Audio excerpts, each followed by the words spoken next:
Prime minister کا response کیا ہونا چاہیے؟ میرے خیال میں انہیں اپوزیشن جماعتوں کو ساتھ لے کر ایک یکجہتی کا پیغام دینا چاہیے اور پرائم منسٹر کو اس پروسیس کو لیڈ کرنا چاہیے. جب قائد ایوان بن گئے ہیں تو اب بن گئے ہیں, اس میں احسن اقبال سے بھی ڈیل کرنا پڑے گا, شہباز شریف سے بھی کرنا پڑے گا, دونوں سے کرنا پڑے گا.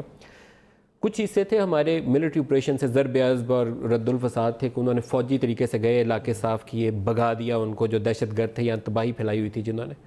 اب کچھ وہ حصہ ہے جو مائنڈ سیٹ کی جنگ ہے جس کو آپ کو جیتنا ہے, جو ایکسٹریمزم کی طرف مائل گروپ ہیں جس کا آپ نشانہ بنے, جس کا کوئی اور نشانہ بن سکتا ہے, اس کے اوپر اب کیسے قابو پایا جائے؟ دیکھیں نا, اس پہ اگر آپ کسی وقت نیشنل انٹرنل سیکیورٹی پالیسی کا ڈاکومنٹ دیکھیں جو ہم نے 2018 اور 2023 کے لیے تیار کیا تھا تمام سٹیک ہولڈرز کے ساتھ مل کے, اس میں سیکیورٹی کے ادارے, انٹیلیجنس کے ادارے, جی ایچ کیو, سول ادارے, صوبائی حکومتیں, اس میں جو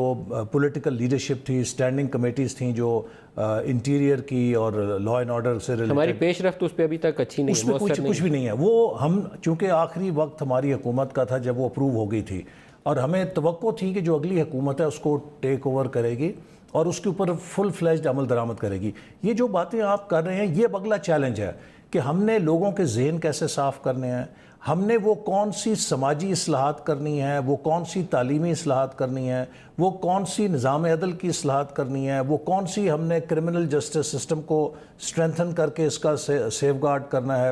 تو یہ تمام جو ایک سوشو پولیٹیکل یا اکنامک اور لیگل ریفارم کا پیکج ہے جس سے کہ ہم